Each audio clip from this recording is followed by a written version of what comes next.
Can I talk to you about spray tans? The other day I'm talking with a friend's daughter. I have known her since she was literally a collection of cells.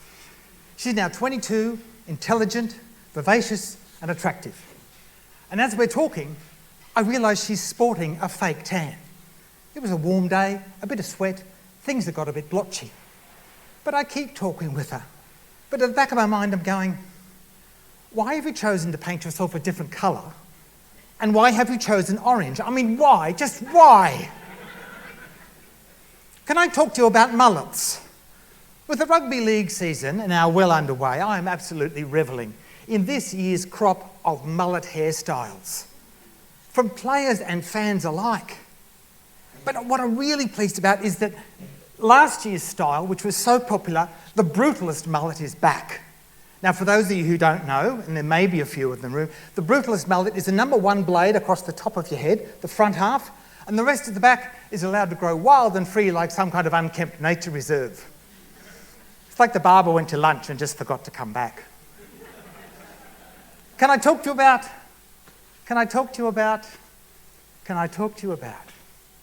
What I really want to talk to you about is the amount of time people waste worrying about things that other people do that don't fit into their worldview.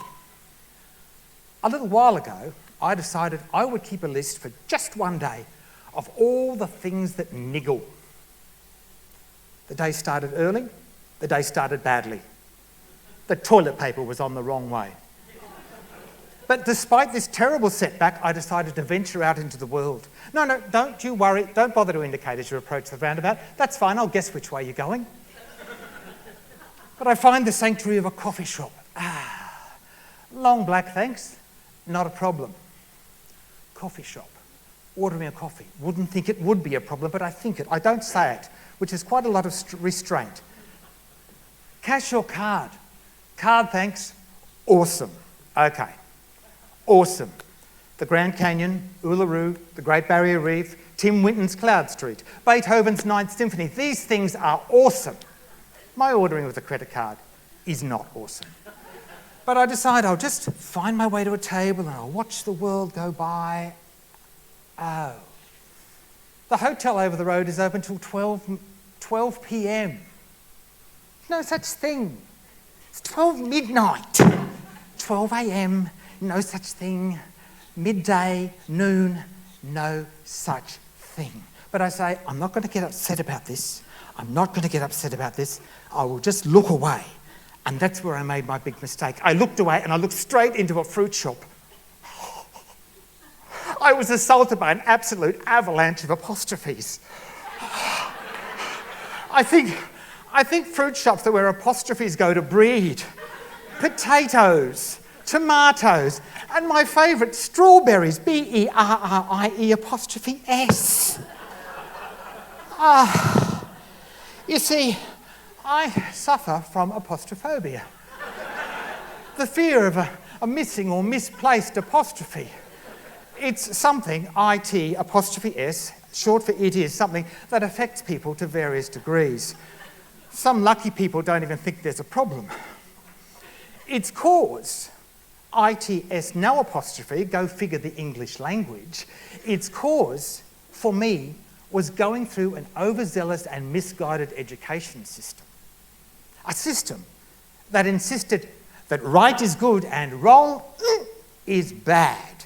I before E, except after C, you stupid boy, how many times do I have to tell you that? A system that insists, for example, that the letter H should always be pronounced H and never H. As I sat there pondering my affliction, I realised that the cause of this was a system that insisted we should all live our lives according to some kind of crazy big book of should. And as those words came into my head, a TikTok video started before my very eyes. I was transported into a Hogwarts-inspired room, a high window, a shaft of light, and there on an angled desk is the big book of should, attended, of course, by the keeper of the big book of should, played by Sir Ian McKellen. Sir Ian. Nothing much is happening in the TikTok video until my 10-year-old self walks into the shot. Grade 5B, Mr. Ross's class, socks always pulled up, polite kid. Excuse me, could you tell me why the letter H is always pronounced H and never H? So Ian had a chuckle. And he said, because it says so here in the book. And I said, yes, I can see that. But why? He didn't take well to my criticism. Who wrote the book? Who decided? He said, people that say H, people that say H are bad people, and you must leave. But I didn't leave. My 10-year-old self took a few tentative, brave steps up to the big book of should and said, ha, spelt H-A.